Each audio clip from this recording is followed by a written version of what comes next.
Hare Krishna, everyone.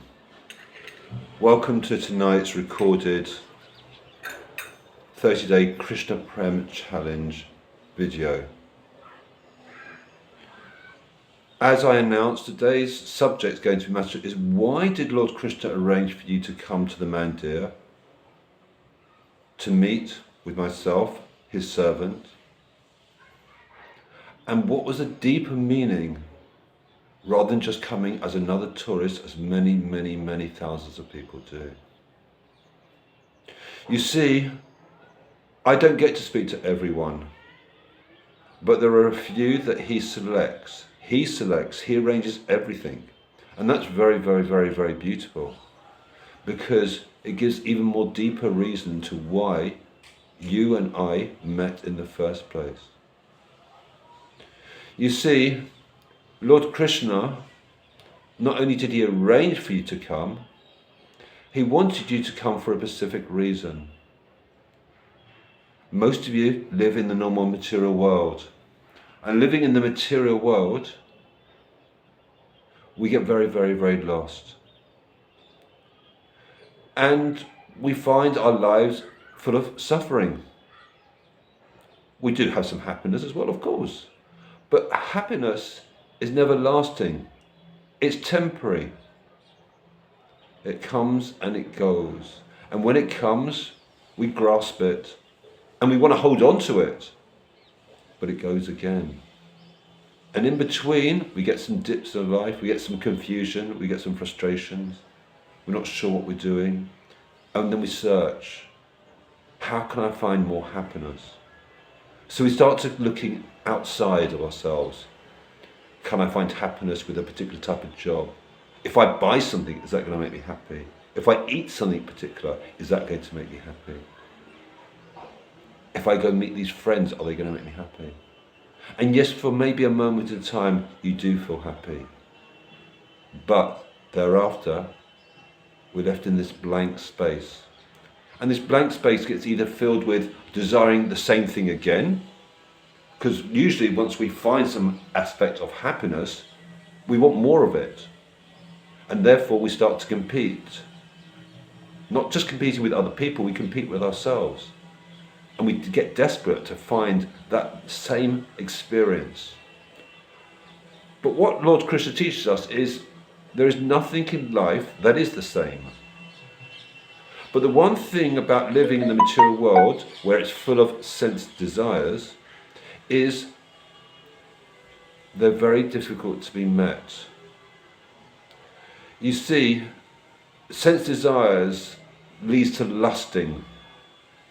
And lusting means when we don't get what we want, we get very disappointed, we get bitter, we get jealous, we get greedy, we get envious, we get upset, we get angry,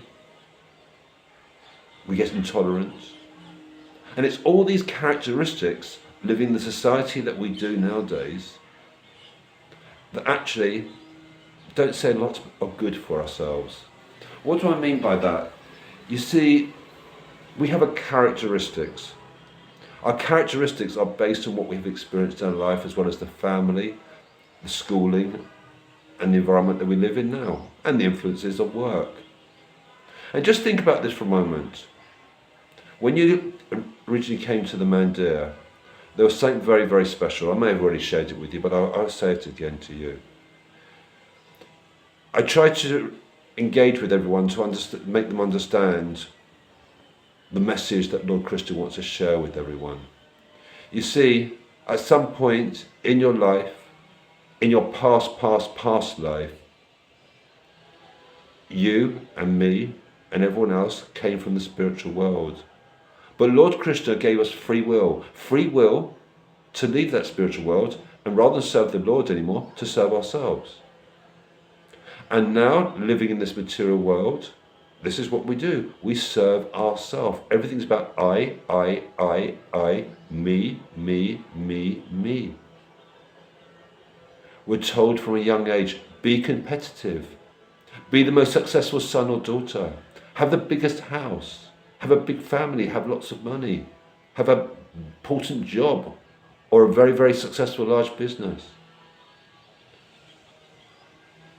But that makes us, as I was saying to you before, very selfish. Because to achieve everything that we wish to achieve on that basis is we have to compete with everyone around us, even our friends, all our acquaintances, our work colleagues, competing. He's got a nice car. Maybe I would like to have a nice car as well. He's got a better phone than I've got. He's got a better job than I've got. He earns more money than I got. She's got this large family, I haven't. We've got all these desires that we try to get met. And although we can now go out and spend some money to try and satisfy it, soon enough, we get bored of it. We get used to it. It's not as exciting anymore as it was when it was brand new. Just like your mobile phone or your computer, or a new dress or a new suit. You like it the first time, a few times you use it or wear it, and then it doesn't give you the same oomph anymore, that good feeling, because you're so used to it. And this is why we seem to want more and more and more. Similarly, what we experience living in the material world, what we see is not very pretty all the time. What we listen to is definitely not nice. And some of the things we say, we're just totally mindless. Even the things that we feel and we think, we may not even express verbally. But Lord Krishna, He witnesses everything in our lives. And He says, hey guys, what's going on here? Is this all you really want? But Lord Krishna, He's selected those who He feels have an opportunity to become a better version of themselves. And who are those? They're you. Because everyone that Lord Krishna wanted me to engage with, He arranged. And you are one of those very few that He wanted me to engage with. So, the question I ask you, are you really happy with your life? Do you have an idea of what your purpose in life is? Do you really know who you are? How much lusting do you have for love? How much lusting do you have for friendship? Lord Krishna, He shares something that's so special, that's so unique. It's so beautiful. Now I can say how beautiful it is because it's what I've experienced. But for you, maybe you're not sure what is really on offer. And whatever I have experienced is about my experience. And that's the beautiful thing about Lord Krishna. Lord Krishna, He looks after us very individually. For some of you may know a little bit about Lord Krishna. You may recall in Shastra that Lord Krishna, when He was in Dwarka, He married 16,108 wives. But it wasn't one Lord Krishna looking after all of these wives. He expanded Himself 16,108 times. So there were 16,108 Lord Krishnas. So if you were to go into every house where there was one of His wives, you'd also see Lord Krishna there with His wife. And it's the same thing with us. You see, Lord Krishna came to this planet 5,000 years ago, but He never left. We are just as much about His pastimes as they were then. So the relationship we have with the Lord now is a personal relationship that we experience. It's a relationship of just pure love. He's got so much love to share that he's just willing to give you everything that you need to give you an opportunity to transform your life. And that's very, very, very, very beautiful. I didn't really understand any of this when I first came to Krishna consciousness. When I first came to Krishna consciousness back in 1995, I was in London and I went to Bhakta Michael there. But it wasn't right for me to become a devotee. I didn't really understand it. So I drifted in life. Had 2 marriages, children, business, car, home, mortgages to pay, bills to pay, responsibilities looking after the family and the business, deal with health issues, not just mine, but family, money concerns, relationship concerns. There's so many challenging things in life. But since then, and with me drifting in and out trying to find out who I am, I never really found out who I was. I didn't actually want to believe that there was one God, one guru, one religion. I wanted to explore a little bit of this and a little bit of that. So I explored different areas of Hinduism. I explored Buddhism. I explored Shivaism in particular. I explored the universe. But lo and behold, I had some life-changing moments in 2017 when my second wife decided she wanted an independent life. And I packed my bag and left the next day, just a rucksack. I left all my possessions behind. And from that moment forward, I started to move forward, but I still didn't know what I was doing. But Lord Krishna, he was working in the background. He was doing things that were unknown to me until more recent times, since I've been here at the Mandir in Vrindavan. I'll give you an example. Around my 50th birthday, I hadn't realised there was such thing as the Vanaprastha Ashram, I should say, sorry. And that's the time when one leaves family life and goes to the forest and go deeper into Krishna's consciousness. And that was a time when my family life finished, as far as living all together as a family, that is. And then a few months later I was in India and I had a tattoo. I had this tattoo here, inscribed, I hope you can see it. Sharanagati, surrender. But I didn't really understand what that really meant. I thought it was just good, it had good meaning, deep meaning. But I didn't really understand what it meant as far as Lord Krishna is concerned. Because at that moment in time, I wasn't a devotee. I was more exploring Shivaism, if anything.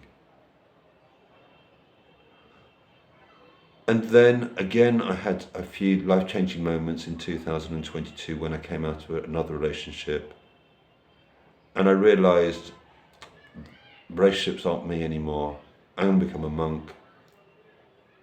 I just had this feeling, should I become a Buddhist monk?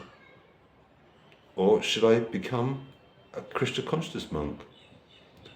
I didn't need to decide. Krishna made the decision for me, and before I knew it, I was walking with my bags to Bhakta Michael in London.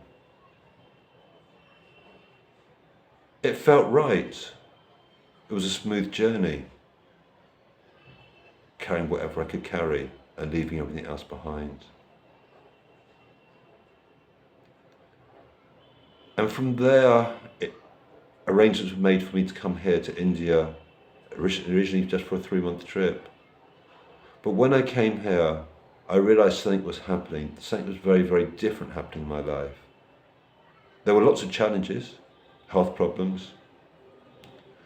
I didn't really understand it at that moment in time. I didn't really understand what Krishna consciousness was. I didn't understand how deep it was. It's like, for a lot of you, you follow Krishna consciousness because your families follow Krishna consciousness. Because your parents and relatives were devotees or are devotees. But I've realised, with speaking to a lot of people, is that a lot of people do things out of tradition, because this is how we've always done it, or my family have always done it. But what I've discovered is when we start to get that little bit closer to Lord Krishna, we start to build a very, very different relationship. And it's very, very, very beautiful. It still has its challenges, but then I've also learned that without challenges, we don't move forward in our life. You see, every challenge comes with a lesson, but in the material world, every lesson is either positive or negative, good or bad. And we don't want to fail. We don't want to be seen to be failed. We've got pride, we've got ego. But then what I discovered, as I got a little bit deeper, is that within Krishna consciousness, every challenge has only one answer, and it's a positive and a positive. Because everything has been arranged by Lord Krishna. So whatever outcome there is to a situation is by Lord Krishna's arrangement, not by my arrangement or anyone else's arrangement, apart from Lord Krishna and his representatives. And when we start to realize actually that the Lord is arranging everything in our lives, we start to realize that I'm not feeling what I used to feel, like stress or anxiety or under pressure or confused or lack of direction. Always searching for another good moment. Not wanting to get stuck in bad moments or bad situations. But when I started going deeper, and it all started for me with the Maha Mantra. You see, when I go back to my original days when I first visited Bhakta Michael, as I was saying in 1995, it was the Maha Mantra that got inside me. And it got very deep, literally from the first moment of chanting it. And it was very, very strange because I didn't actually realise what it was all about then. But it felt right. There's something inside me. And sometimes I used to drift away for months or years from Krishna consciousness. But I always knew that the Maha Mantra is like a ticking clock inside me. And the moment I started chanting again, it was as if I chanted yesterday. It's beautiful. It's the most beautiful thing in my life. It's like the blood that flows through my body, the Maha Mantra.